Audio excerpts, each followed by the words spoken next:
Добрый день всем, кто настроился на наш канал в YouTube «Аспекты Башкортостан». Сегодня 27 марта, среда, в Уфе 11 часов дня. В эфире программа «Аспекты мнений». У микрофона Разиф Абдуллина, моя собеседница, журналистка Наталья Корнилова. Добрый день. Добрый день, Дарья.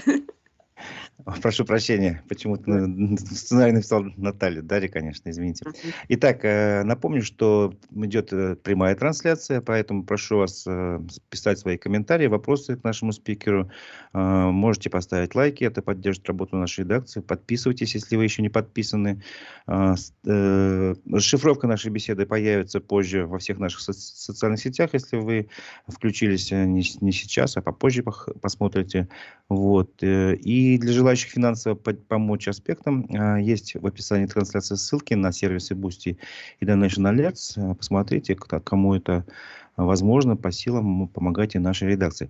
Итак, Дарья, сколько лет вы занимаетесь темами, связанными с защитой прав человека? Потому что в анонсах нашей программы мы вас представили как правозащитного журналиста. Это абсолютно правильно, это абсолютно верно. Глубоко в правозащитную тему, в правозащитную журналистику я вошла с 2018 года. Началось это с наблюдения на выборах, на президентских выборах. А потом был убит один из членов нашей команды наблюдателей, которая ездила в Чечню. И это, конечно, оставило очень глубокий след во мне, да и во всех, кто знал Кирилла Радченко. Убили его и Архана Джамаля, и третьего журналиста в Центральной Африканской Республике. И, конечно, после этого я очень много переосмыслила и, скажем так, очень глубоко вошла именно в правозащитную тему. Можете вспомнить первое дело, которое вас особенно зацепило, и о котором вы много писали? Первое дело – это как раз дело Уфимской двадцатки, апелляционная инстанция, она шла в Верховном суде. Я начала посещать эти заседания, просто потому что в правозащитной среде говорили, что да, это тема, которой надо уделять внимание. Соответственно, я была на пресс-конференции, где выступал Сергей Давидес, Лев Пономарев. И, естественно, я пришла на этот суд, пришла как активист, но поскольку я была журналистом, я работала в районной газете тогда, у меня была возможность снимать, у меня было чуть-чуть больше прав, чем у просто активиста, который пришел на суд поддержать заключенных. Соответственно, я начала снимать, потом пришло понимание, что из этого можно сделать фильм. И, соответственно, при поддержке мемориала, при активном содействии родителей обвиняемых, я сделала фильм по Уфимской двадцатке, и я считаю, что это важная работа, потому что я зафиксировала то, каким образом вершилось вот это, так называемое правосудие в кавычках.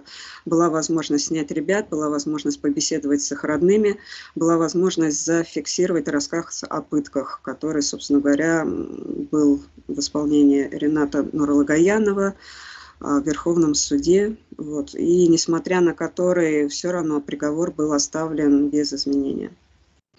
Я напомню нашей аудитории, во-первых, для начала должен сказать, что мемориал у нас признан иноагентом, если не ошибаюсь, и не помню насчет нежелательной организации. Нет, мемориал точно не нежелательная организация. По поводу иноагентства сейчас, да, так настолько сплошняком всех объявляют, что я честно даже уже не помню, иноагент он или не агент. Их закрыли, и сейчас организован Центр защиты прав человека, который не иноагент, его организаторы Сергей Давидес, сооснователи Сергей Давидес и Олег Орлов. Олег Орлов сейчас как раз-таки посажен на 2,5 года по обвинению в повторной дискредитации армии. И Олег Орлов как раз-таки точно объявлен иноагентом. А по поводу, что новый мемориал, эта новая их организация, точно нет.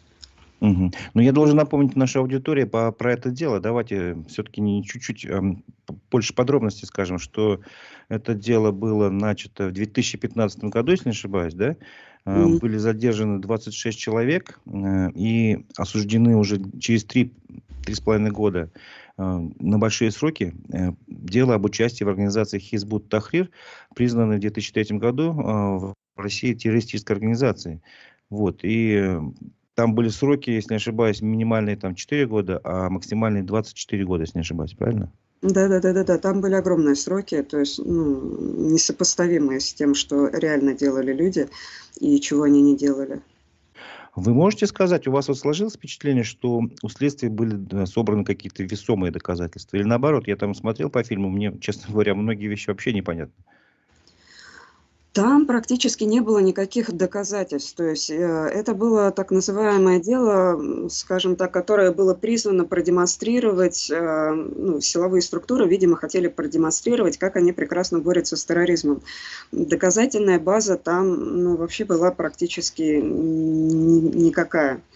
То есть ее там не было. То есть начиная с того, что члены этой так называемой организации, они даже не были между собой знакомы. И они отрицали свою причастность к Хизбут Тахрир. То есть, вот, скажем так, статья, по которой их судили, это формальный состав. То есть не обязательно было наступление каких-то материальных последствий, материально-общественно опасных последствий.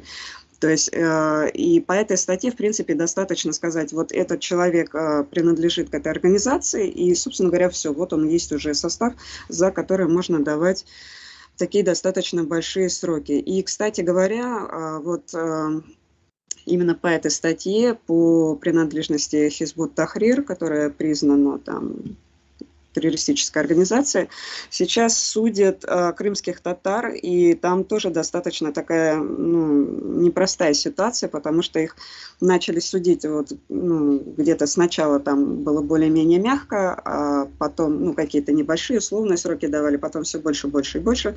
С 2014 года и очень много крымских татар сейчас отбывают свои длительные сроки, по сути, не сделав ничего, да, то есть они сидели, они читали свой Коран, и, в общем-то, все, и вот они уже террористы, то есть приходят силовики какие-то, подбрасывают им книги, и адвокаты про это знают, и сами крымские татары знают, и тем не менее, то есть людей судят. Вот. А Уфимская двадцатка, да, это дело, оно примечательно тем, что это, наверное, самое массовое дело по данной статье. Хотя 25 человек судили, и да, там в Крыму тоже было. Ну вот смотрите, я правильно понимаю, если вспомнить детали этого процесса, там защита утверждала, что протоколы обысков, которые, собственно говоря, являются доказательством того, что что-то изъято там во время обыска, какие-то вещественные доказательства, та же литература, там, как вы говорите, книжки какие-то, они эти были протоколы уничтожены, их суд даже их не видел в глаза. Да, да, да, да, да, это, ну, вот такая была доказательная база. То есть они что-то изъяли, потом они, видимо, поняли, что то, что они изъяли, но оно как-то совершенно никак не подтверждает вину, а скорее наоборот, и они уничтожили. То есть, по сути, следствие уничтожило доказательства, но ссылалось на них в своем обвинении. То есть, ну, это нонсенс. Но, к сожалению, и адвокаты, и правозащитники, которые работают с политически мотивированными делами, уже как бы даже, наверное, немножко привыкли к таким вещам. А по сути, это дикие вещи, конечно. То есть это не послужило для суда никаким там обоснованием там, пересмотреть, смягчить наказание, не знаю, или вообще отменить приговор? Нет, нет, нет, нет. И вообще история вот с отменой приговора, с оправдательным приговором, это очень редкая история. То есть, и если уменьшают сроки, то это, ну, там, ну, как-то издевательски, там, на 1 месяц, там, на 2 месяца и так далее. То есть, нету такой практики, в принципе, такой практики нету. И это продиктовано именно тем, как оно все устроено, да, потому что любая отмена – это, ну, некие карьерные неприятности для всей вот этой цепочки, для всей структуры, да, нашей правоохранительной. Поэтому у нас, ну, ничтожно мало оправдательных приговоров и отмен приговоров и так далее. То есть это редкая такая история. Давайте перейдем к баймакскому делу. Для Башкирии, я думаю, вот в современном сейчас условиях это такой некий шок для многих, особенно для тех семей, чьи отцы, мужья, там, сыновья оказались задержанными. Они многие там вахтовики, кто-то там собственным бизнесом занимается. У них чаще всего многодетные семьи, они единственные кормильцы. Семьи, конечно, ну, очень сильно пострадали. Масштаб сейчас пока, ну, примерно 80 человек предъявлено уголовное обвинение. Вот вы следите за этим делом. Вы можете сказать, что вот, ну, по крайней мере, официальная версия звучала так, что это экстремисты собрались, на их научили иноагенты, другие экстремисты, которые призывали отделить Башкирию от России. Вот, и это такая официальная версия. Вот вы этой версии насколько можете верить, не верить, не знаю. Может быть, нам изнутри все это, так сказать, плохо видно, непонятно, а вам со стороны видно больше. Я этой версии не верю абсолютно. На мой взгляд, люди, которые вышли к Баймакскому суду 17 января и которые выходили 15 января, они реализовали свое конституционное право собираться мирно и без оружия. Конституцию у нас пока что еще, слава богу, никто не отменял в этой части. Но некая, скажем так, некая судебная практика и некоторая вообще практика взаимоотношения государства с гражданским обществом в разных его проявлениях, в том числе в форме массовых собраний, она вот выливается в такие ситуации, когда людей, которые собрались мирно и без оружия, их называют, скажем так, теми людьми, которые учиняют массовые беспорядки. Их еще по-разному учиняют, потому что по-разному осуществляется прессинг на людей, которые вот сейчас пытаются собраться мирно и как-то о чем-то сказать, о каких-то своих потребностях власти. Мгм. Ну вот я вот хочу разобраться в этом вообще термине. Что такое массовые беспорядки? Я всегда полагал, что это некое, знаете, там какие-то погромы идут, там что-то уничтожается, какое-то имущество, не знаю, столкновение с полицией. То, что я видел в прямом эфире, когда следил за баймакскими событиями, я просто видел, что люди собрались и ждут, приговора ждут, не знаю, еще чего-то, ну как бы. А потом полиция начинает действовать, там пошли в ход дубинки, газ и прочее, и собственно говоря, 40 пострадавших, по-моему, с одной стороны было, 40 с другой стороны. Вот, по крайней мере, такие более-менее официальные данные были такие. Мгм. Вот. Да. Что такое массовые беспорядки, вот, на ваш взгляд? Смотрите, у нас есть официальная формулировка, та, которую вы сказали, да, то есть там статья звучит, 212-я, организация массовых беспорядков, там сопровождаясь погромами, поджогами, насилием, там применением взрывчатых веществ и так далее. И у нас есть некая проза жизни, согласно которой эту статью используют для того, чтобы обвинить в массовых беспорядках любое, в принципе, скопление людей. Причем по сути, так в Баймаке и случилось. Причем мы пришли к этому постепенно, да, мы шли к этому, начиная с московского дела, когда эту 212-ю статью начали применять. И мы тоже тогда ходили в 2019 году, как раз это были выборы, мы ходили, мы говорили, что мы хотим честных выборов, мы хотим допуска кандидатов. Что мы имели результатом? Мы имели результатом 1300 там задержанных, 1300, да, с чем-то человек. Мы имели уголовные дела по 212 и 318 статье. И, собственно говоря, и тогда вот эта статья, она впервые стала применяться как дубинка против мирных людей, которые просто вышли сказать о каких-то своих потребностях. Сейчас в Баймаке мы видим продолжение этой традиции, причем в более жестком варианте, когда против людей применялся слезоточивый газ, применялись дубинки, светошумовые гранаты. И, в общем-то, массовые беспорядки, то есть я, конечно, могу ошибаться, мое личное мнение, но вот с чьей стороны были организованы эти массовые беспорядки, для меня остается вот сейчас открытым вопросом, потому что, в принципе, мы видим 15 число, когда тоже люди собрались мирно, и ничего не произошло. Почему? Потому что рядом не было ни ОМОНа, ни Росгвардии, и не было беспорядков. И мы видим 17 число, когда собрались люди, и был заранее согнан ОМОН и Росгвардия из других регионов, и вдруг возникли массовые беспорядки, да. То есть, по-моему, это провокация, на мой взгляд. Опять же, я говорю, что это мое личное мнение, я могу ошибаться, но, на мой взгляд, это была откровенная провокация. И скоро для того, чтобы, то есть мы видим эту тенденцию, мне кажется, скоро для того, чтобы объявить, что у нас имеют место массовые беспорядки, достаточно будет просто собраться там в группе 10 человек, и все. Постоять на улице, и все, это уже будут массовые беспорядки. То есть некая жизненная практика, она с диспозицией статьи 212, она, по-моему, имеет мало общего, мало пересечения, на мой взгляд, опять же, там. Может быть, вы спросите юристов, да, я потому что не юрист, я журналист, юристы вам как-то еще интересно объяснят это, но я вот что я вижу именно вот это. Мы сколько общались с юристами, они пока не говорят вообще о том, что им удалось познакомиться с доказательствами. То есть уже прошло достаточно много времени. Вот, и нет возможности познакомиться. То же самое, я насколько помню, было и в ходе процесса вот по Уфимской двадцатке, так ведь? Там ведь тоже не, защита утверждала, что не давали ознакомиться полностью с материалами дела. То есть были такие свидетельства, что, допустим, какой-то из осужденных, вернее, обвиняемых говорил, я вот прочитал там третий, четвертый, пятый том, условно говоря, а второй и шестой я не видел, не читал. То есть не полностью даже был знаком с такими собранными доказательствами. А вещдоки были предоставлены только по, ну, после нескольких попыток, и то все это было в одном мешке, Да, да. непонятно было, кому что принадлежит. То есть, ну, это тоже, я считаю, ну, как-то какой-то абсурд. Да, в случае Уфимской двадцатки это было уже ограничение права на защиту.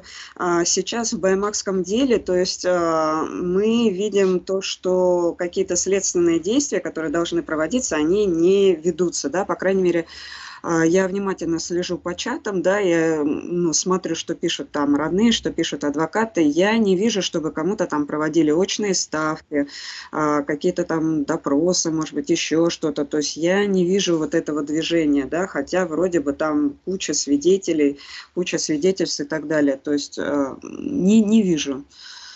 И нету информации об этом. Пока что просто продлевают меры. И как долго ее будут продлевать, и что в конечном итоге предъявят мужчинам, большей частью, конечно, это задержанные мужчины, остается пока что загадкой, я так понимаю, и для меня, и для них самих, и для адвокатов, и для родных. Ну, посмотрим. То есть пока что это рапорты, там, максимум того, что я слышала на апелляции, что вот там он пнул ногой сотрудника полиции, да, то есть вот у нас есть рапорт. Ну, то есть, в принципе, это уже нечто, да, на основании чего там выбирают меры пресечения.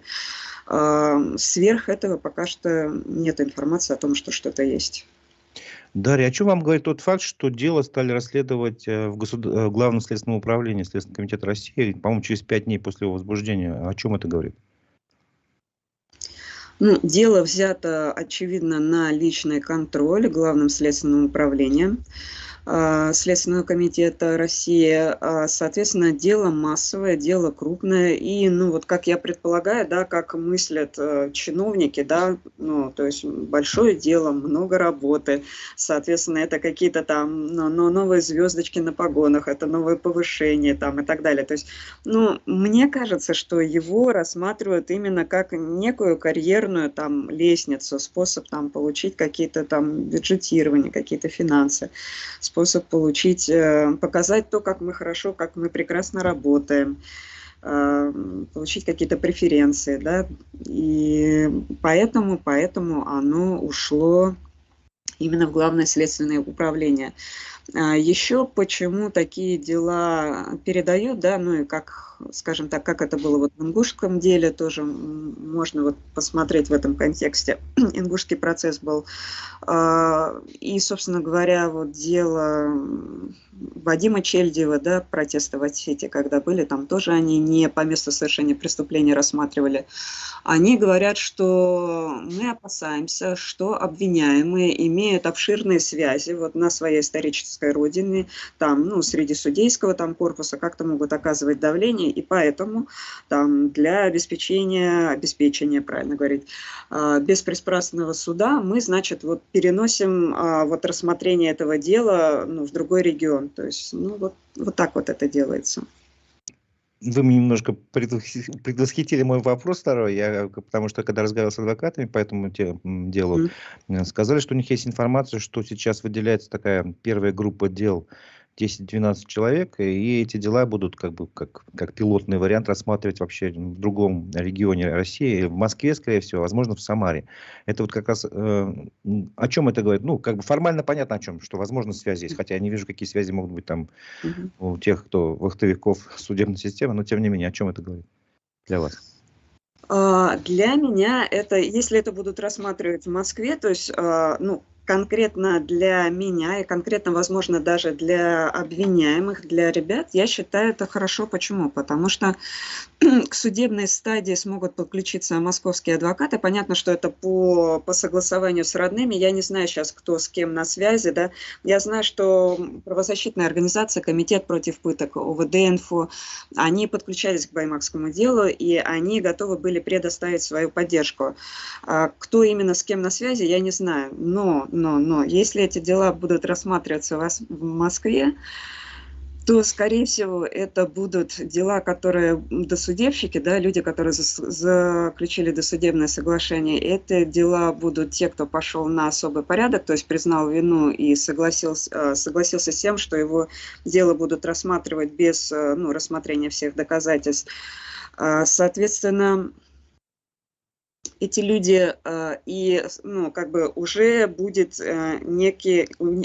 некие приговоры, вступившие в силу, на основании которых все остальные дела, они будут уже рассматриваться, имея в виду то, что уже доказано, то, что массовые беспорядки были и так далее. То есть, обычно вот так вот, да, это делается.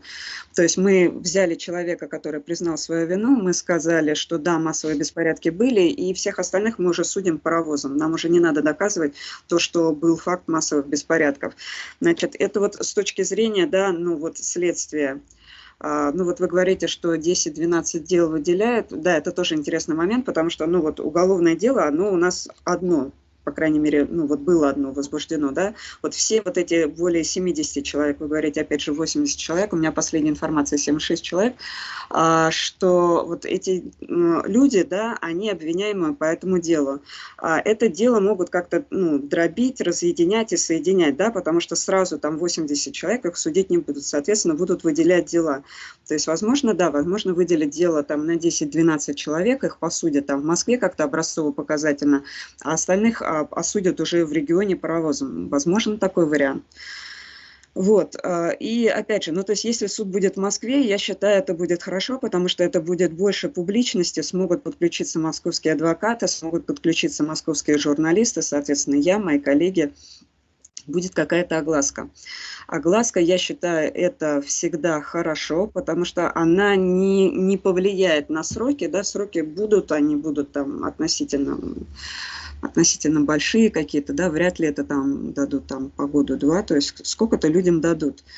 Но она обеспечивает некоторую публичность, некоторую гласность и, скажем так, это важно, то есть некое отношение к обвиняемым в обществе, да, не то, что это действительно там экстремисты, террористы, а, допустим, приду, я скажу, ребят, то есть там, какая-то доказательная база будет, не будет, скажу, наверное, это все-таки не совсем вот тот терроризм, который мы считаем, да, терроризм, экстремизм, там, в чем их обвиняют, там, взрывы, поджоги, то есть где там взрывы, где поджоги, то есть нету этого. А как вы сами квалифицируете вот этот сам факт собрания граждан в Баймаке? Вот вопрос от нашей аудитории, он как раз сейчас, я думаю, уместно на него ответить. Угу. Как я сама квалифицирую, я уже говорила не раз, то есть, на мой взгляд, граждане реализовывали свое конституционное право собираться мирно и без оружия. То есть, вот как я общалась, да, тоже, с родными, там, смотрела в чатах, то есть, в принципе, люди не сделали ничего, чего бы они не делали до сих пор, да, то есть, они собирались раньше, они собрались и сейчас, но раньше почему-то они собирались, как-то что-то обсуждали, какие-то наболевшие темы и мирно расходились, и все было нормально, а сейчас вдруг это стало нельзя сделать. Почему? А потому что вот у нас изменилась практика, потому что у нас вот эти гаечки и прессинг гражданского общества, гаечки закручиваются, прессинг увеличивается, да, соответственно, люди не делали ничего, чего бы они не делали до сих пор, но сейчас вдруг это повлекло такие страшные последствия, от которых в шоке, там, я так понимаю, и жители Башкирии, да и мы тоже, если честно, в шоке, потому что, там, свыше 70 человек, согласитесь, это достаточно так мощный такой процесс, мощный процесс. Да, давайте сравним это дело с другими делами, которые вы тоже наблюдали, о массовых беспорядках. Если можно, расскажите об ингушском деле, например. В чем там сходство с баймакским, как проходило расследование, чем все завершилось? Очень, да, я много думала, много сопоставляла, поскольку ингушский процесс это тоже очень такой, очень глубоко мной переживаемый процесс. Я была вместе с обвиняемыми всю первую инстанцию, там вторую инстанцию, то есть уже они мне стали родными людьми, и это очень достойные люди, без всяких сомнений, то есть можно сказать там цвет ингушского общества. И, кстати говоря, я имею в виду лидеров ингушского протеста, да, те 8 человек, которые вот были осуждены на длительные сроки. Соответственно, вижу сходство, да, может быть, это какие-то вот мои конспирологические там версии там и так далее, но я сейчас вот излагаю то, как я это вижу. Опять же, не претендую на какую-то там объективность, то есть это не утверждение о фактах, это мое мнение, да. Но и в Баймаке, и в Ингушетии что мы видим? Мы видим достаточно острое противостояние, да, гражданского общества, наиболее активных представителей гражданского общества и власти, да, то есть какие-то коррупционные там схемы, скандалы и так далее. В случае с Ингушетией там были какие-то построенные на бумаге школы, заводы и так далее, которых в реальности их не было. На бумаге они были построены, то есть чиновники занимались буквально очковтирательством, то есть какая-то там картонажная фабрика, закупали там продукцию в других регионах, привозили, говорили, вот это продукция нашей фабрики, то есть вот доходило до того. Регион маленький, всех знает, что происходит, все, конечно, понимают, да. И, соответственно, берем Башкирию, да, то есть вот эти скандалы с незаконной добычей золота и так далее. Причем я так понимаю, что она незаконная не только для...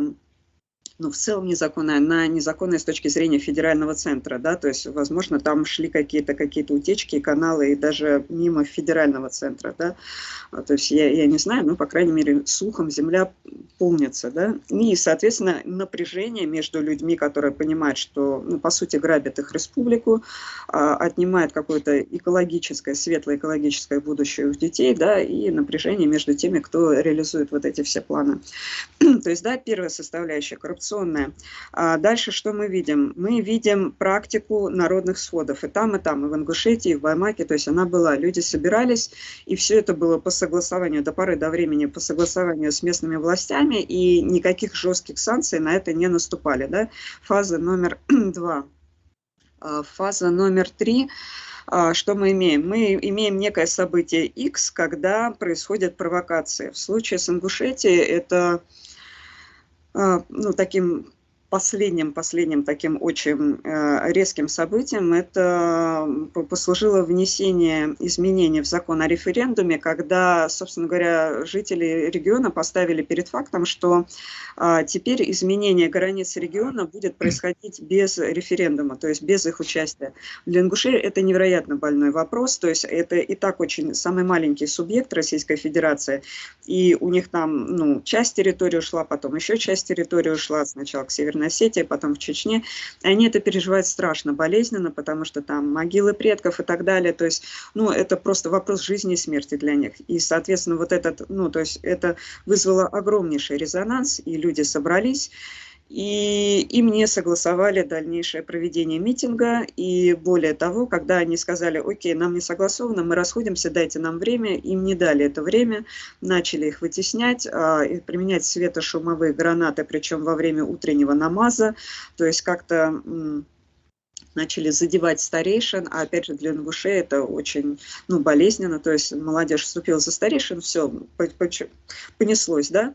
А в случае с Баймаком, да, там были какие-то провокации в виде вот этих снежков, да, то есть кто первый кинул снежок, там, протестующие в полиции, со стороны полиции в протестующих, да, но понеслись какие-то столкновения.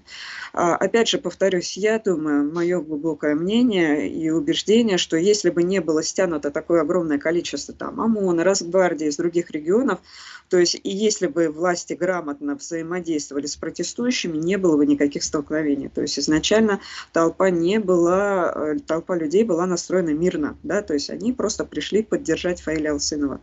Не было никаких намерений у людей, вот я сейчас приду, и сейчас я, значит, буду там. Они не готовили никакие ни биты, ни камни, ничего, да, были просто безоружные люди. То есть фаза номер 3 мы имеем и там провокацию и столкновение. Ну и фаза номер 4 мы имеем уголовные дела, да. В случае с Ингушетией там очень многих осудили, там в принципе было 53 человека подвергнуты уголовному преследованию, там кто-то потом там отсеялся, закрыли еще что-то.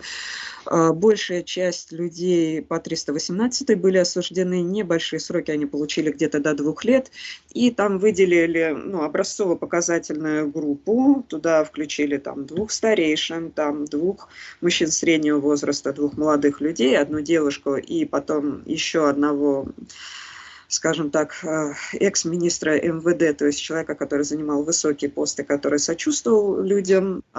И, собственно говоря, вот этих 8 человек назвали лидерами протеста, им дали большие сроки от 7,5 до 9 лет.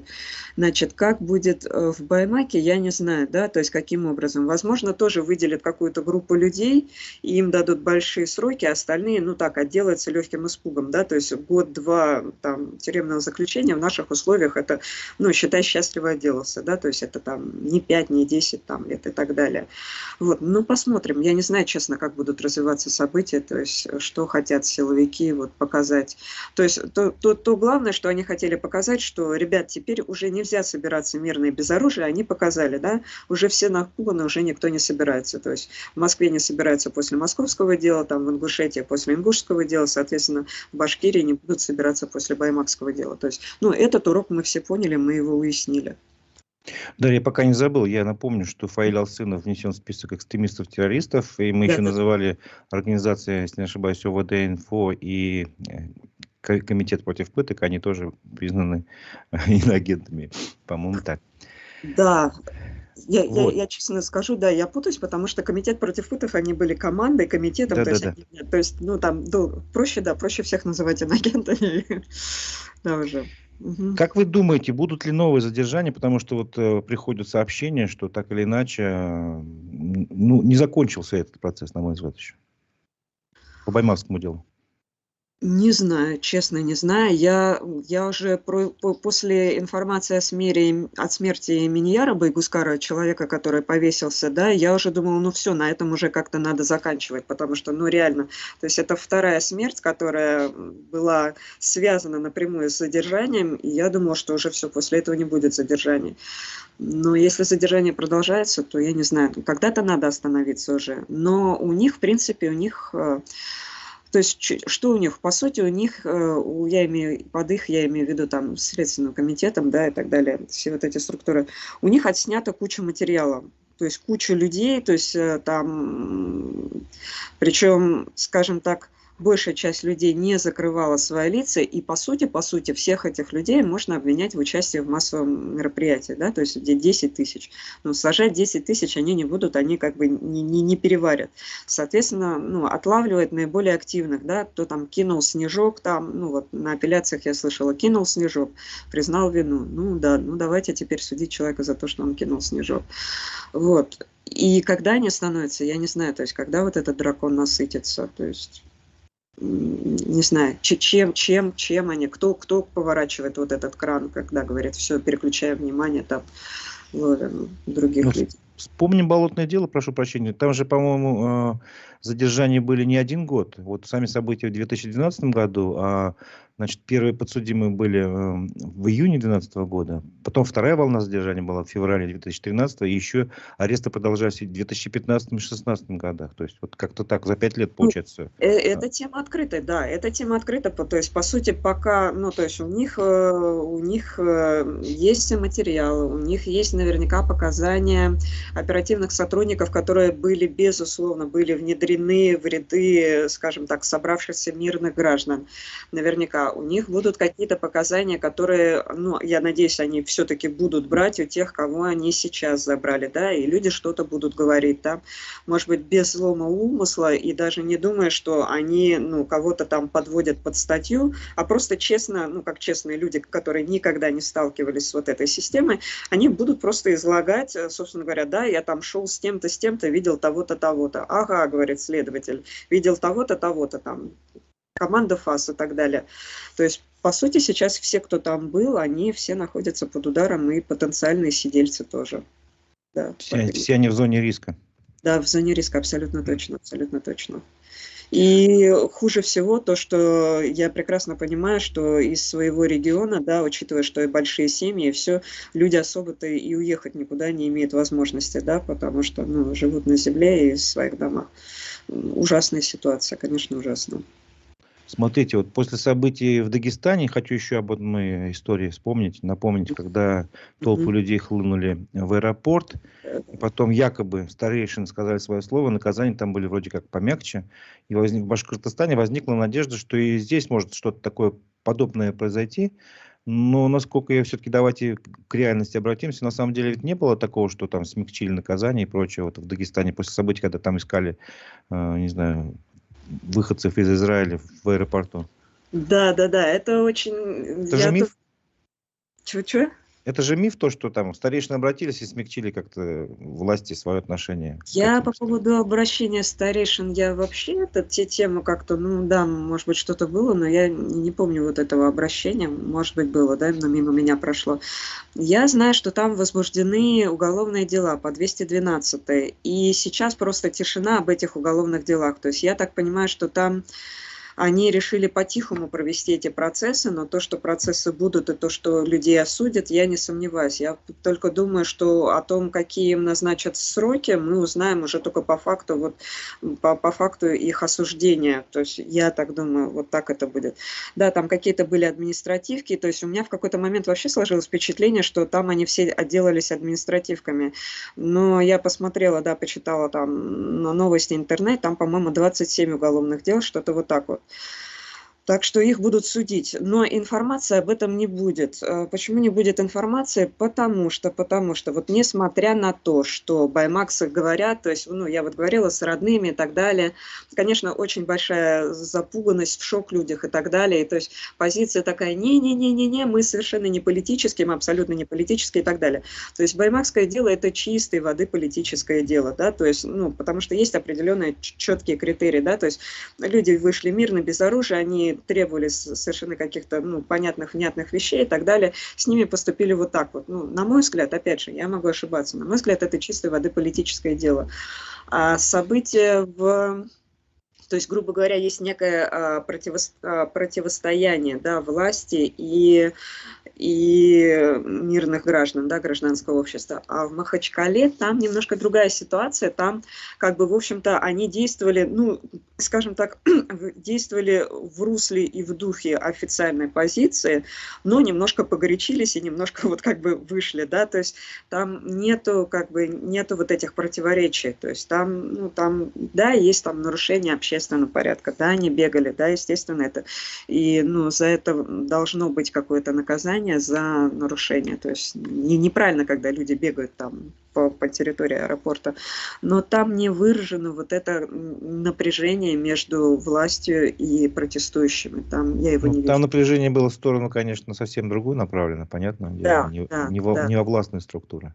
да, абсолютно точно. Но, кстати говоря, на мой взгляд, то есть в Дагестане тоже там не все очень хорошо, да, то есть они выходят, перекрывают дороги, да, там нет то электричества, то еще чего-то и так далее, то есть, ну, в каждом регионе есть какие-то свои проблемы, есть какое-то напряжение, да, то есть, возможно, в случае с Дагестаном вот это напряжение, оно канализировалось вот таким образом, да, то есть было возмущение, но вот реально сказать, что вот, ну, мы возмущаемся по таким-то поводам, да, ну, людям как-то, может быть, слабо и страшно и боязно, да, учитывая, какие у нас практики репрессивные, а вот как бы выбежать под, ну, более-менее такими какими-то легальными лозунгами можно, да, выплеснуть вот это. То есть, возможно, это просто была канализация вот этого накопившегося напряжения. Возможно, опять же, моя гипотеза там не претендует там на истину в последней инстанции. Хочу напомнить, что, по-моему, вчера, если не ошибаюсь, прошла коллегия Генеральной прокуратуры в Москве, на которой генпрокурор России Игорь Краснов вспомнил про события в Баймаке, в том числе, говоря об угрозах стране. Процитирую немножко из его выступления, его слова.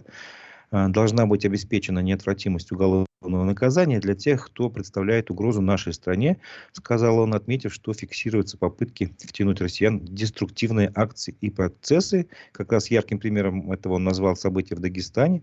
Вот. Но и в том числе напомнил о событиях в Башкирии. Сказал, что аналогичные события уже в начале этого года произошли в республике. И сказал, что нужно жестко пресекать любые подобные проявления, повысить спрос тех, кто занимается их профилактикой. Означает ли это, что вот эта официальная позиция фактически, так ведь уже прокурора России не оставляет особых каких-то надежд на, не знаю, объективное рассмотрение или хотя бы, не знаю, на мягкие переговоры?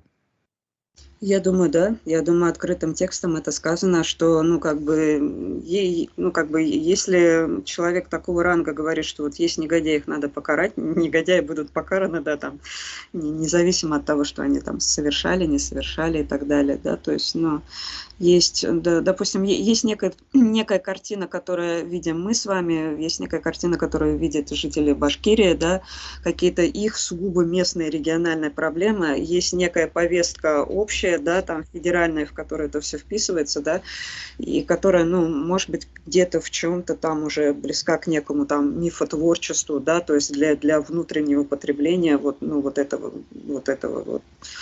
всего, что вот у нас там, то есть, да. А как вам вообще практика объявлять все, так сказать, уже давать термины, ярлыки навешивать, хотя суд еще даже не состоялся? Ну, эта практика, конечно, не очень нормальная, да, как и практика пыток, которая нам была недавно представлена, Продемонстрировано, да? да, продемонстрирована широкой общественности. Но я не считаю это правильным. Я считаю, что люди, которые обладают властными полномочиями, должны в первую очередь следовать духу и букве закона и подавать пример следования этому духу и букве. Вот. И очень печально, если этого не происходит, конечно же. Вопрос от нашей аудитории. Ради Хабиров лично донес на Алсынова, есть ли в мировой истории подобный случай, чтобы губернатор доносил на свой же народ? Ну, вот такой сформулированный вопрос. Знаете ли Я, вы? я такого случая не знаю, но мы имеем ингушский процесс, где было круче, где, как, ну, как сами ингуши говорят, то есть я говорю с их слов, они говорят, что Евкуров судился со своим народом.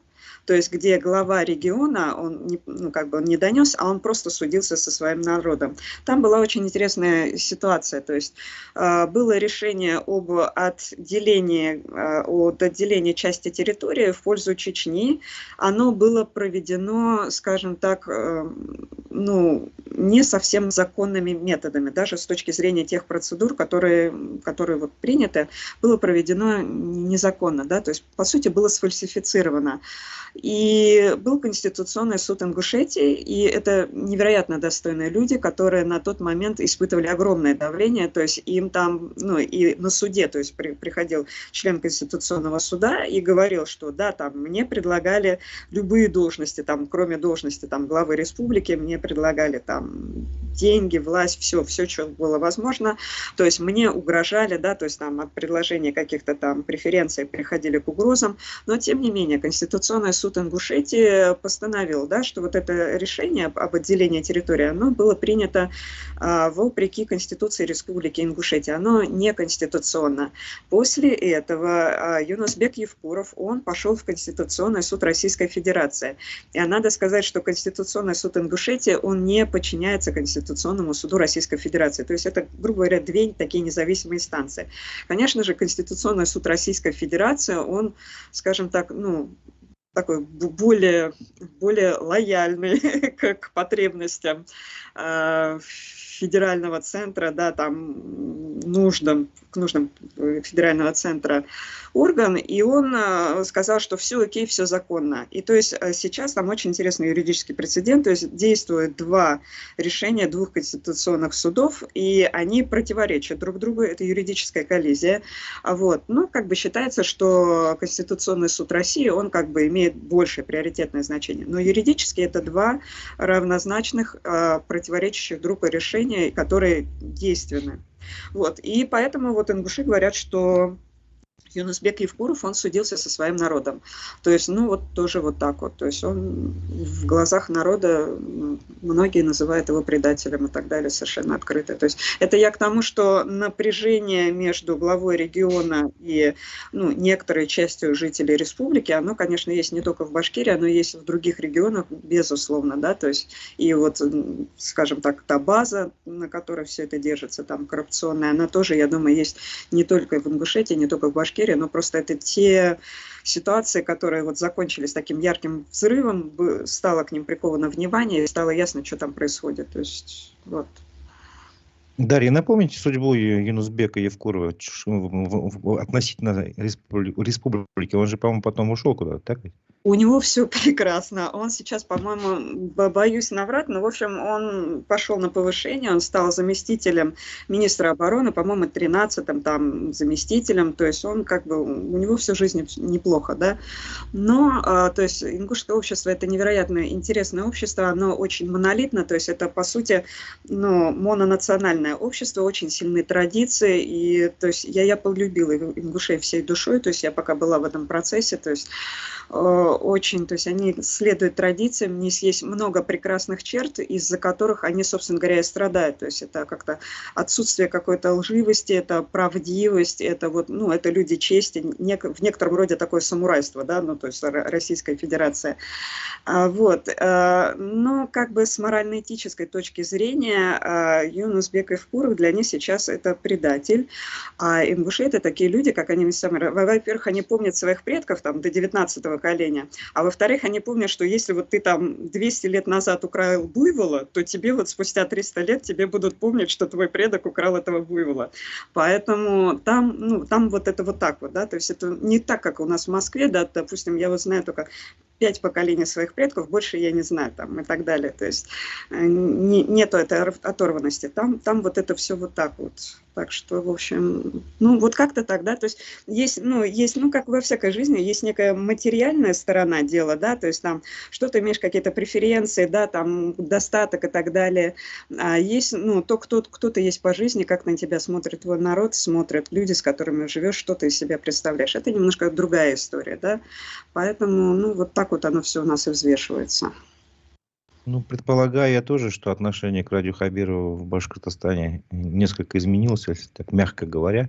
Представители интеллигенции уже открыто выступали и говорили, что он может остаться в истории как палач башкирского народа. Ведь там предателя здесь палачом даже назвали. Ну да, я думаю, память народная, она все хранит, все помнит. Ну, людей не обманешь, люди знают, что вот этот мой сосед, он точно там не экстремист, не террорист, то есть он ничего плохого не делал. То есть люди-то, в общем-то, все про друга знают, и в республике тоже, поэтому, в общем, ну, я считаю, это имеет значение. То есть кем ты живешь по жизни, что о тебе думают люди. Можно себя, конечно, обманывать, да, то есть можно окружить себя людьми, которые будут тебе говорить, там, ты великий, там, ты так далее. То есть иметь некое искаженное восприятие себя, ну, да, ну, тоже путь, в принципе, тоже путь. Дарья, поскольку вы очень достаточно давно занимаетесь правозащитной тематикой, хотелось бы спросить у вас такое, ваше мнение узнать о состоянии дел в этой области. То есть раньше, я помню, были там правозащитные организации, да, сейчас многие из них, получается, прекратили деятельность. Но осталось ли что-то и что осталось в стране?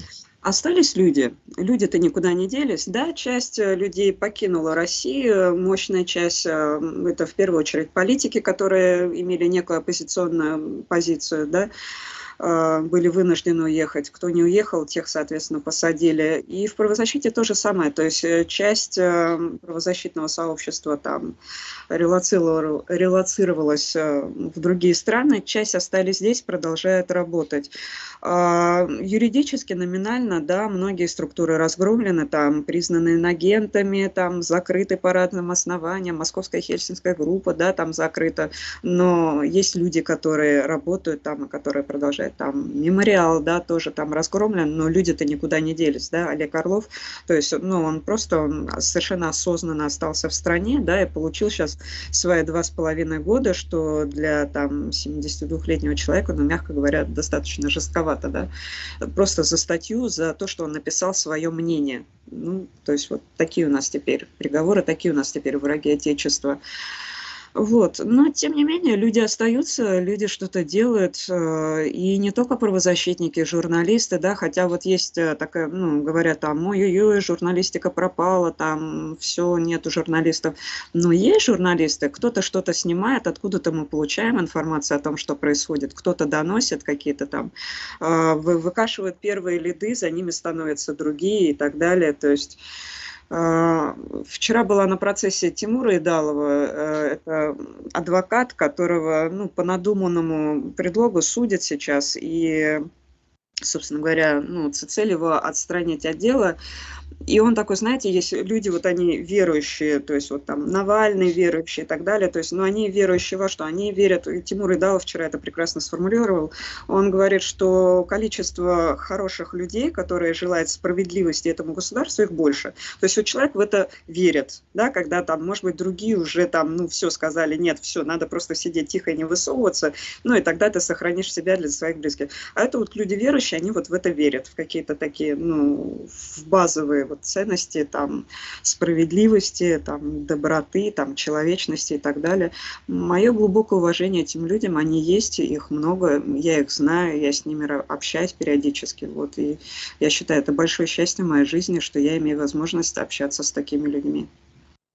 Вы сказали Тимур Идалов, мне такое ощущение, что он тоже где-то всплывал в деле вот об Уфимской двадцатке, или я ошибаюсь? Да-да-да, кстати, да-да-да, именно он там и был, да. У него удивительная история человек, то есть он был несправедливо осужден, он доказал свою невиновность, и потом, и у него, конечно, у него просто, знаете, как, ну вот охотничья собака, то есть охотничья собака, которая делает стойку на какую-то дичь, вот он делает стойку на любую несправедливость, то есть у него обостренное понимание вот этого, конечно, всегда, когда, то есть у него процессы все такие, он, конечно, всегда очень горячо переживает, когда видит какую-то несправедливость и замечает ее, и всегда защищает людей, которые считают, что несправедливо преследуются. А можно у вас узнать, вот насколько вы считаете, много у нас в стране адвокатов, которые вот способны вот на такие вот поступки, я не знаю, на защиту, настоящую защиту, а не, скажем, как в угоду там обвинительной стране обвинения, в том числе, нам, не знаю, в баймакском деле или вообще на вашей практике, как много людей встречается хороших таких адвокатов? Они есть, то есть московских адвокатов, поскольку я работаю по политическим процессам, московских адвокатов, кто в политических процессах участвует, я их всех знаю. Я их всех безумно уважаю, потому что это люди с большой буквы для меня. То есть московских знаю. По регионам, может быть, кого-то не знаю. Наверное, большую часть я их не знаю. Но я не сомневаюсь в том, что они есть, как есть нормальные люди в любом секторе, в любом диапазоне. Да? То есть тут же знаете, как, ну вот на мой взгляд, там лирическое отступление, там минутка философии, да, то есть в своем, ну то есть у каждого человека есть некий свой диапазон свобод, он есть у судьи, он есть у судебного пристава, он есть у адвоката, да, и вот Виктор Франкл, человек, который пережил нацистские лагеря, он говорит, что среди надсмотрщиков в нацистских лагерях, то есть треть надсмотрщиков, да, это были откровенные садисты, треть просто выполняли свою работу, а треть они сочувствовали заключенным и как-то им помогали, подкармливали, может быть, на какие-то более мягкие работы переводили и так далее.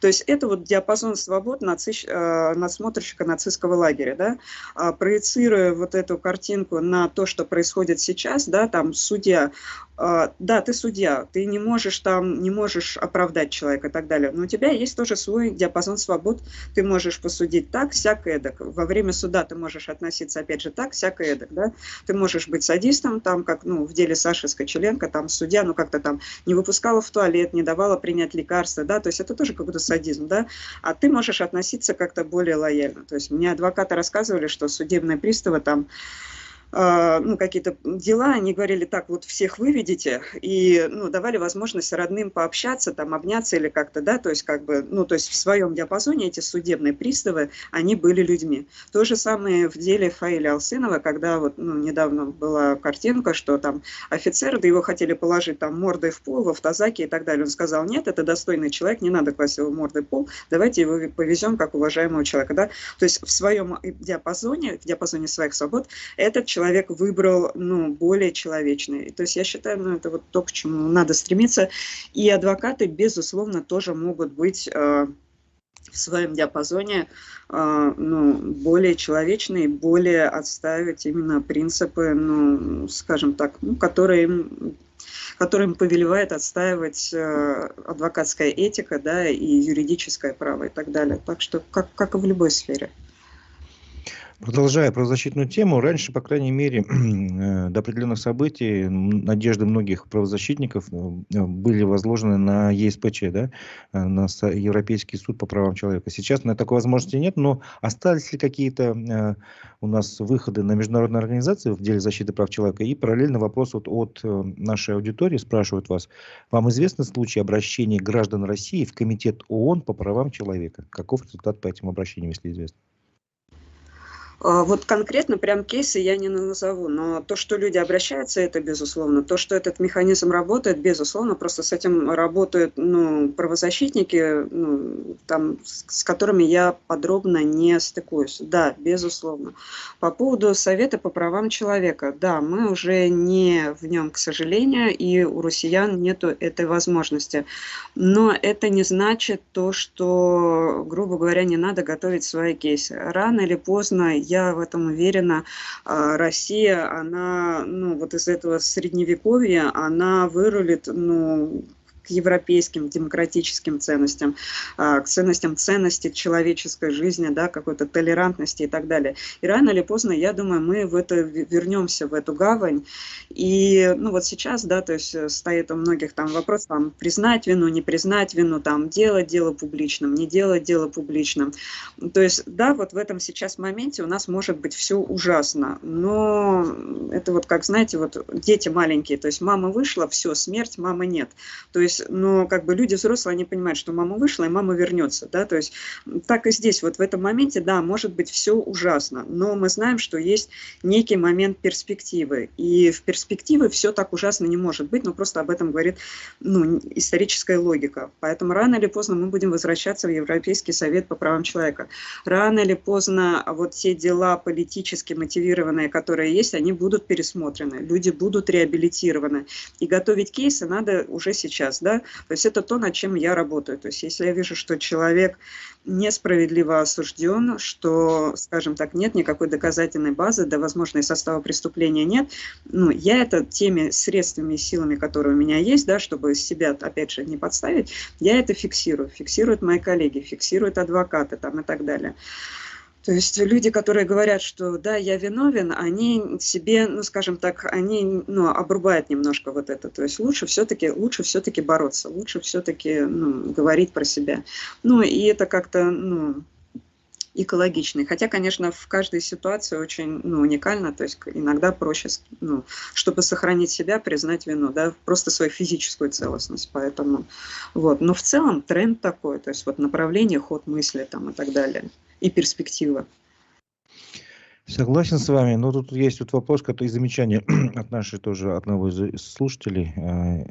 Какие права человека, когда задержанному ухо отрезают? Welcome to Taliban.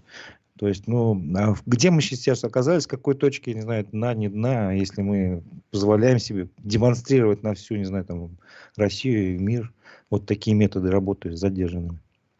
Смотрите, это то, что сейчас пытается навязать обществу. Общество пытается навязать, что отрезание уха – это норма. Сейчас мы отрезаем ухо террористу, потом завтра мы отрезаем ухо просто человеку, который нам показался, что вот вышел мирно к Баймакскому суду протестовать, да, то есть как бы, и так далее, там, не дай боже, вот я экстраполирую эту ситуацию. Общество пытается это навязать как норму, но общество может с этим согласиться, а может с этим не согласиться. То есть я уже вижу ряд заявлений того же комитета против пыток, которые мы так не выяснили, там, инагенты или не агенты, заявления разных правозащитных организаций, которые сказали, что нет, ребята, это не есть норма, да, то есть что правоохранители, представители правоохранительных органов должны соблюдать закон. Согласно закону, пытки у нас запрещены. Запрещены Конституцией, запрещены там положениями там ООН, да, Россия все еще является членом ООН. Поэтому мы не должны говорить, что это норма, мы не должны с этим соглашаться, мы должны говорить, что это негативное явление, потому что есть прекрасная книга Владимира Буковского «Возвращается ветер», и там он пишет свой опыт политического заключенного, и как вот заключенные боролись буквально там за граммы, за какие-то сантиметры, за минуты и так далее. И он говорил, что вот эта граница, она устанавливается не просто так, она, это как бы, это некий предмет, да, экспансии, да, то есть гражданское общество говорит, нет, мы не отдадим Ивана Голунова, да, и власть отступает, она говорит, окей, Иван Голунов ваш, да, там, и так далее. А потом гражданское общество говорит, а вот мы будем пытать там вот по делу сети, то есть, и так далее. И то есть вот эта граница, она устанавливается не просто так, она каждый раз вырабатывается, и это результат некого вот столкновения интересов. То есть, что общество позволяет с собой делать, что общество не позволяет с собой делать. Я считаю, мое глубокое убеждение, что общество, конечно, не должно позволять собой вершить какие-то неправосудные казни, расправы, пытки и так далее. Это крайне негативное явление, это не норма. И мы должны говорить о том, что это не норма. Я об этом говорю, что не норма. Там мои коллеги говорят, что это не норма и так далее. По-моему, даже Татьяна Москалькова, уполномоченная по правам человека, тоже сказала, что это не норма. Да, естественно. Ну, слава тебе, Господи, да, то есть, ну, хотя бы, что мы видим с этой стороны поддержку. Дарья, где-то тонкая линия, которая вот вы считаете, где общество не должно отступать, я не знаю, может быть, при осуждении детей, например, там, за какие-то вымышленные преступления, или еще что-то. Вот, может быть, вы можете это сформулировать? Смотрите, каждый сам для себя на своем месте, ну, я думаю, там, сканируя окружающее пространство, видит тот диапазон, вот, и те красные линии, перейдя за которые он уже будет подвергнут репрессиям или не будет подвергнут репрессиям, да, то есть вот все то, скажем так, после чего еще можно сохранить там жизнь свою, там жизнь и здоровье свое, своих родных и так далее. То есть вот, ну, до вот этой границы все можно делать. То есть, допустим, по Баймаку, да, то есть мы имеем семьи задержанных, мы имеем кучу детей, которые остались без отцов. То есть мы не можем сейчас сказать там власти, освободите этих невиновных людей. Да? Я считаю их невиновными, мое мнение. То есть мы не можем этого сказать. Ну или, по крайней мере, виновными там в мелком хулиганстве, но точно не в том, за что должна наступать уголовная ответственность. Мы не можем сказать власти, освободите этих людей. Власть нас не услышит. Но что мы можем сделать? Мы можем поддержать семьи задержанных, мы можем поддержать их детей. То есть вот в таком режиме сейчас существуют крымские татары довольно длительное время. То есть у них там есть какие-то целые детские лагеря, детские программы и так далее. Да? То есть осужденные, да, они осуждены, они сидят свои сроки и так далее. Но они знают, что вот там Джамаат поддерживает их родных, их матерей, их детей и их детей. И это мощная тоже поддержка, и это не уголовно наказуемо пока что сейчас еще, слава богу.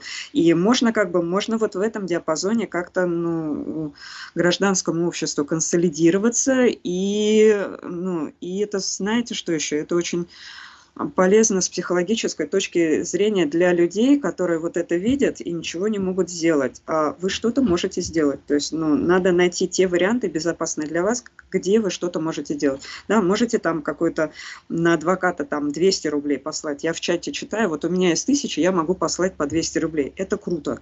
200 рублей, это я не знаю, то есть у нас в Москве кофе стоит там 200 рублей, да, но человек получил пенсию, и он хочет послать свои 200 рублей. Ну, это круто, потому что, ну, я не знаю, там, я вообще, в принципе, человек неверующий, но, как бы, если бы я была верующим человеком, я думала бы, что есть Бог, который мне это зачтет, и который это видит. Поэтому это все очень важно. Это очень важно для каждого конкретного человека, для его мира, для его родных. Вот, и, ну, этому надо уделять внимание. Ну, еще уточняющий вопрос, просто у нас слушатель не совсем понял. Насчет обращения в Комитет ООН по правам человека, такие возможности у нас остаются? Есть такие случаи, да, когда граждане России обращаются туда вот, по конкретным поводам? Я боюсь дезинформировать, потому что я не знаю конкретных случаев, но я уверена, что есть, и что есть такая возможность. Другое дело, что это не имеет никакого значения сейчас для России. Да? Россия как бы говорит, нам до свидания.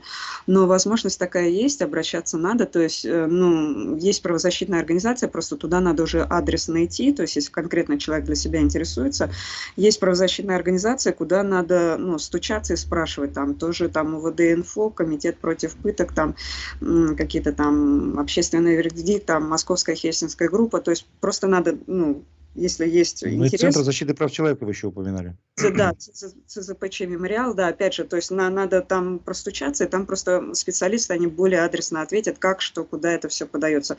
А работа идет, безусловно, там все эти кейсы собираются, и то есть если есть желание, энергия, Богу ради, это правильный путь.